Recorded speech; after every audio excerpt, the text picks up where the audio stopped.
എല്ലാവർക്കും നമസ്കാരം. ഇന്ന് നമ്മളുടെ കൂടെ ഉള്ളത് നമ്മുടെ ലിസ അഗസ്റ്റിൻ എന്ന് പറയുന്ന ഒരു സ്റ്റുഡൻ്റ് ആണ്. സോ ലിസ അഗസ്റ്റിനെ കുറിച്ച് പറയുകയാണെങ്കിൽ നമ്മൾ JEE 2024 റിസൾട്ട് പ്രഖ്യാപിച്ചപ്പോൾ ഓൾ ഇന്ത്യ റാങ്ക് 2509 നമ്മുടെ ലിസമോൾക്ക് ലഭിച്ചത്. സോ ലിസമോളെ കൺഗ്രാറ്റുലേഷൻസ്. ഓക്കെ, അപ്പം റിസൾട്ട് വന്നു, റാങ്ക് ഒക്കെ കേട്ടു. എന്തായിരുന്നു മോളുടെ ഫസ്റ്റത്തെ ഒരു എന്താ റെസ്പോൺസ് എന്തായിരുന്നു? ഹാപ്പി ആയിരുന്നു. ഓക്കെ, മോളെ കുറിച്ച് ഒന്ന് ഇൻട്രൊഡ്യൂസ് ചെയ്യാവോ? മോളുടെ പേര്, സ്ഥലം, അതുപോലെ തന്നെ പാരൻസ്, ഇവരെ കുറിച്ചൊക്കെ ഒന്ന് പറയാവോ? എൻ്റെ പേര് ലിസ, എൻ്റെ വീട് എറണാകുളത്താണ്. Parents Augustine, PJ, mother Anisonia. എനിക്ക് പിന്നെ 2 സിബ്ലിങ്സ് ഉണ്ട്, ഒരു അനിയനും അനിയത്തിയും. അവരെത്രയിലാണ് പഠിക്കുന്നത്? അനിയൻ 10ാം ക്ലാസ്സിൽ, അനിയത്തി 3ാം ക്ലാസ്. ഓക്കെ, അപ്പ അമ്മ എന്താ ചെയ്യുന്നത്? അപ്പ ഇൻഫോസിസിൽ വർക്ക് ചെയ്യുന്നു, അമ്മ PhD ചെയ്യുന്നു ട്രിപ്പിൾ കോട്ടയത്ത് ആണ്. ഓക്കെ, അപ്പോൾ രണ്ടുപേരും എഞ്ചിനീയറിംഗ് ഫീൽഡാണ് അപ്പയും അമ്മയും. അപ്പോൾ ഫസ്റ്റ് തന്നെ ചോദിക്കട്ടെ, മോളുടെ ഒരു ഇൻസ്പിറേഷനും ഇവർ രണ്ടുപേരും തന്നെയായിരുന്നു ഈ ഒരു ഫീൽഡിലേക്ക് കയറാൻ അപ്പയും അമ്മയും തന്നെയായിരുന്നോ കാരണം? അപ്പോൾ വളരെ ചെറുപ്പം തൊട്ടുള്ള മോളുടെ ഒരു ആഗ്രഹമായിരുന്നോ ഇവർ രണ്ടുപേരെയും കണ്ട് അപ്പയും അമ്മയും കണ്ടിട്ട് അതുപോലെ തന്നെ ആവണം എന്നുള്ളൊരു ആഗ്രഹം, അംബീഷനൊക്കെ ആയിരുന്നു ഉള്ളിലുണ്ടായിരുന്നേ? ഉണ്ട്.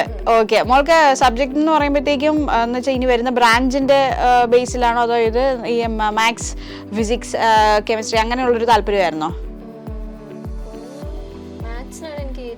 മാത്സിന് നല്ല സ്ട്രോങ് പോയിന്റ് ഉണ്ടായിരുന്നു അല്ലേ? ഓക്കെ ഓക്കെ, അപ്പോൾ ഈ സ്ട്രോങ് പോയിന്റ് ഉള്ളപ്പോൾ തന്നെ മോള് ഓർത്തു ഓക്കെ IIT എന്നാൽ പിന്നെ ട്രൈ ചെയ്യാമെന്നുള്ളത് അല്ലേ? ഓക്കെ, അപ്പോൾ ഇനി ഇതിന് ശേഷം ഏത് ബ്രാഞ്ചാണ് എടുക്കാൻ താല്പര്യപ്പെടുന്നത്? കമ്പ്യൂട്ടർ സയൻസ് ആണ്. ഓക്കെ, അപ്പോൾ ഏത് IIT എന്ന് വല്ലതും നോക്കി വെച്ചിട്ടുണ്ടോ? താല്പര്യം, അതെ. ഓക്കെ, അപ്പോൾ മദ്രാസിൽ കമ്പ്യൂട്ടർ സയൻസിന് കയറാനാണ് ആഗ്രഹം അല്ലേ? Okay, fine. അപ്പം ഇനിയിപ്പോൾ അനിയനുണ്ട്, 10ാം ക്ലാസ്സിലായി. ഇപ്പം അനിയനെ ഏകദേശം എനിക്ക് തോന്നുന്നു അനിയൻ്റെ കാര്യങ്ങളൊക്കെ ചൂസ് ചെയ്യാനുള്ള ടൈം ഇങ്ങനെ ആലോചിച്ച് തുടങ്ങി. അനിയൻ്റെയും ഒരു ടേസ്റ്റ് ഇത് തന്നെയാണോ? ഇത് തന്നെയാണ്, ഓഫ് കോഴ്സ്. അപ്പോൾ എനിക്ക് തോന്നുന്നു ഫാമിലി ഫുള്ള് ഒരു IIT എഞ്ചിനീയറിംഗ് ഫീൽഡിലേക്ക് പോകാനാണ് താല്പര്യം തോന്നുന്നത് അല്ലേ? ഓക്കെ, അപ്പോൾ മോൾ ഇതിൻ്റെ കൂടെ നമ്മുടെ റെസിഡൻഷ്യൽ ബാച്ചിലെ ഒരു സ്റ്റുഡൻ്റ് ആയിരുന്നു അല്ലേ? അപ്പോൾ +1 +2 കൂടെ തന്നെയായിരുന്നു നമ്മുടെ IITയുടെ പ്രിപ്പറേഷനും കൊണ്ടുപോയിക്കൊണ്ടിരുന്നത്. അപ്പോൾ ഞാൻ ചോദിക്കട്ടെ, എങ്ങനെ ഉണ്ടായിരുന്നു നമ്മുടെ ഈ ഒരു സ്റ്റഡീസ്, അതായത് സ്കൂളിങ്ങും ഈ ഒരു IIT പ്രിപ്പറേഷനും ഒന്നിച്ച് കൊണ്ടുപോകുമ്പോൾ മോളുടെ ഒരു പ്രിപ്പറേഷൻ സ്റ്റൈലൊക്കെ എങ്ങനെയായിരുന്നു? ഇപ്പോൾ ഒരു ദിവസത്തെ ഒരു ഡെയിലി റുട്ടീൻ എടുത്തു കഴിഞ്ഞാൽ എങ്ങനെയായിരുന്നു മോളുടെ ഒരു റുട്ടീനും കാര്യങ്ങളൊക്കെ? രാവിലെ 6 മണിക്ക് എഴുന്നേക്കും, പിന്നെ രാവിലത്തെ കുറച്ച് സ്റ്റഡി ഉണ്ടാവും, പിന്നെ സ്കൂളിലത്തെ ക്ലാസ് ഉണ്ടാവും, അത് കഴിഞ്ഞ് തിരിച്ചു വരുമ്പം പിന്നെ ബാക്കി എൻട്രൻസിന് പഠിപ്പെടുത്തുണ്ടാവും ഉണ്ടായിരുന്നു. അപ്പോൾ ഇത് രണ്ടും കൂടെ ഒന്നിച്ചു കൊണ്ടുപോകാൻ മോൾക്ക് ബുദ്ധിമുട്ട് വല്ലതും തോന്നിയോ? പ്രശ്നമൊന്നും ഇല്ലായിരുന്നു. കാരണം അതേ സെയിം ടോപ്പിക്സ് ആണ്, ചാപ്റ്റേഴ്സ് ആണ്, വലിയ പ്രശ്നമൊന്നുമില്ല.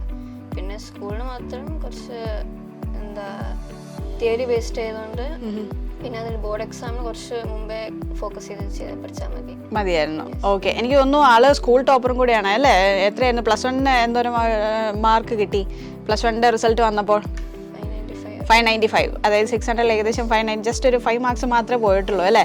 അപ്പോൾ +2 റിസൾട്ടിന് വെയിറ്റ് ചെയ്തിരിക്കുകയാണ് അല്ലേ? അപ്പോഴാണ് ഇത് ഈ JEE റിസൾട്ട് വന്നത്. അപ്പോൾ പിന്നെ ഡബിൾ ഹാപ്പി. ഇനിയിപ്പോൾ +2 റിസൾട്ടും കൂടെ വന്നു കഴിഞ്ഞാൽ അല്ലേ? ഓക്കെ, അപ്പം ഈ മാത്സിന് മോളിപ്പം കുറച്ച് സ്ട്രോങ് പോയിന്റ് ഉണ്ടെന്ന് പറഞ്ഞു. അതെങ്ങനെയാണ് അത്രയും ഒരു സ്ട്രോങ് പോയിന്റ് മോൾ ഏതിൽ പഠിക്കുന്ന ഒരു പാറ്റേൺ ആയിരുന്നു അതിനെ ഹെൽപ്പ് ചെയ്തിരുന്നത്? അതോ പണ്ട് തൊട്ടേ മാത്സിലൊരു താല്പര്യം ഉണ്ടായിരുന്നു? അപ്പോൾ ഇതിൽ ഇന്നൊരു സ്റ്റെപ്പ് വല്ലതും ഫോളോ ചെയ്തിരുന്നു, അങ്ങനെ എന്തെങ്കിലും ഉണ്ടായിരുന്നോ മാത്സിന് വേണ്ടിയിട്ട്? കൂടുതൽ ക്വസ്റ്റ്യൻ ചെയ്ത് ഇപ്പോൾ എക്സാമിന് എൻട്രൻസ് എക്സാമിനാണ് കൂടുതൽ ക്വസ്റ്റ്യൻ ചെയ്ത് പഠിക്കലായിരുന്നു. മുമ്പൊക്കെ ആയിരുന്നെങ്കിൽ അത് മനസ്സിലാക്കി പഠിക്കുന്നതായിരുന്നു.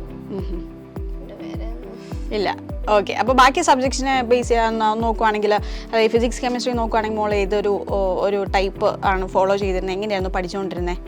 ഫിസിക്സ് ആദ്യം കോൺസെപ്റ്റ് മനസ്സിലാക്കി, പിന്നെ ക്വസ്റ്റ്യൻസ് ഇപ്പോൾ ചെയ്ത് പഠിക്കുകയാണ്. ഇപ്പോൾ ലെവൽ കൂടി ക്വസ്റ്റ്യൻസ് ചെയ്ത് അപ്പോൾ കോൺസെപ്റ്റ് ത്രൂലി തറവും. കെമിസ്ട്രി കൂടുതൽ NCERT ഒക്കെ ഫോക്കസ് ചെയ്ത് ബേസ്ഡ് ആയിരുന്നു. പിന്നെ അതിൽ നിന്ന് പ്രീവിയസ് ആയിട്ടാണ് കുറേ ചോദ്യങ്ങളൊക്കെ ചെയ്ത് പഠിക്കുകയാണ്. അങ്ങനെ പ്രാക്ടീസ് ഉണ്ടായിരുന്നു. അപ്പോൾ ഒരുപാട് എക്സാംസും കാര്യങ്ങളും നമ്മൾ ഈ JEE അറ്റൻഡ് ചെയ്യുന്നതിന് മുന്നേ ഒരുപാട് പ്രാക്ടീസും കാര്യങ്ങളൊക്കെ ചെയ്തിട്ടുണ്ടായിരുന്നു അല്ലേ?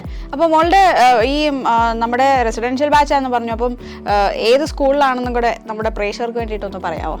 സെന്റ് വിൻസെന്റിലായിരുന്നു. ഓക്കെ, അപ്പം ഇതുപോലെ ഈ ഒരു എൻട്രൻസ് കോച്ചിങ്ങിന് വേണ്ടിയിട്ട് ഇത്രയും നല്ലൊരു റാങ്ക് നേടിയപ്പോൾ മോളുടെ സ്കൂളിലെ ഒരു സപ്പോർട്ടും അതുപോലെ തന്നെ നമ്മുടെ ഒരു ബ്രില്യൻറ്റിൻ്റെ സപ്പോർട്ടും ഒക്കെ എങ്ങനെയായിരുന്നു മോൾക്ക് ഈ ഒരു ഇത്രയൊരു നല്ല റാങ്ക് കിട്ടാൻ സഹായിച്ചത്? എങ്ങനെയായിരുന്നു?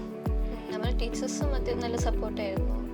ബ്രില്യൻറ്റിലും അത്യാവശ്യം നല്ല സപ്പോർട്ടായിരുന്നു. അപ്പോൾ പഠിത്തമൊക്കെ ഈസി ആയിരുന്നു, ആ ഒരു ഫ്ലോയ്ക്ക് അങ്ങ് പോയി, വലിയ ബുദ്ധിമുട്ട് ഫീൽ ചെയ്തില്ല.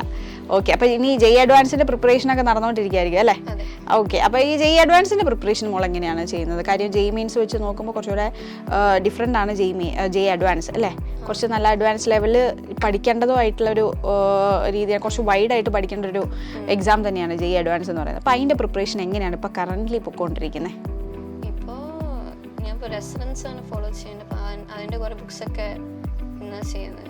പർട്ടിക്കുലർ ആയിട്ട് ഇന്നൊരു ബുക്ക് മോള് ഡിപ്പെൻഡ് ചെയ്യുന്നുണ്ട്, ഇന്നൊരു ബുക്കാണ് കൂടുതലും എനിക്ക് കൂടുതൽ ഞാൻ ഡിപ്പെൻഡ് ചെയ്യുന്നത്, പ്രത്യേകിച്ച് ഫിസിക്സിന്. ഓക്കെ, കെമിസ്ട്രിയും ചെയ്യാറുണ്ട്. കെമിസ്ട്രി പിന്നെ ഇപ്പോൾ ചില ഡിലീറ്റഡ് ടോപ്പിക്സും അഡ്വാൻസ്ഡ് ഉണ്ട് സയൻസിന്. അപ്പോൾ അതും കൂടെ NCERT കൂടെ നോക്കിയിട്ട് പോകുന്നുണ്ട്. Okay, fine. അപ്പം ജെഇ അഡ്വാൻസിന് ഞങ്ങൾ ഇപ്പോഴേ ഓൾ ദ ബെസ്റ്റ് പറയുകയാണ്. നന്നായിട്ട് പ്രിപ്പയർ ചെയ്യുക. ഇനിയിപ്പം ബാക്കി എക്സാംസ് എല്ലാം കഴിഞ്ഞു, ഇനി നമ്മുടെ കംപ്ലീറ്റ് ഫോക്കസും നമ്മൾ ജെഇ അഡ്വാൻസിലേക്ക് പോവുക അല്ലേ? ഓക്കെ, അപ്പം നന്നായി പഠിക്കുക, ജെഇ അഡ്വാൻസിന് നല്ല റാങ്ക് മേടിക്കുക. അതുപോലെ തന്നെ ആഗ്രഹിച്ച IITയും കോഴ്സും കാര്യങ്ങളൊക്കെ മോൾക്ക് ലഭിക്കട്ടെ. All the best. ഓക്കെ മോളെ. എൻട്രൻസ് സംബന്ധമായ വാർത്തകളും അപ്ഡേഷനുകളും ഏറ്റവും വേഗം ആധികാരികമായി അറിയാൻ ബ്രില്യൻ സ്റ്റഡി സെന്റർ പാല യൂട്യൂബ് ചാനൽ സബ്സ്ക്രൈബ് ചെയ്യുക, ബെൽ ഐക്കൺ അമർത്തുക. ഈ വീഡിയോ മറ്റു സുഹൃത്തുക്കളിലേക്കും മാക്സിമം ഷെയർ ചെയ്യുക.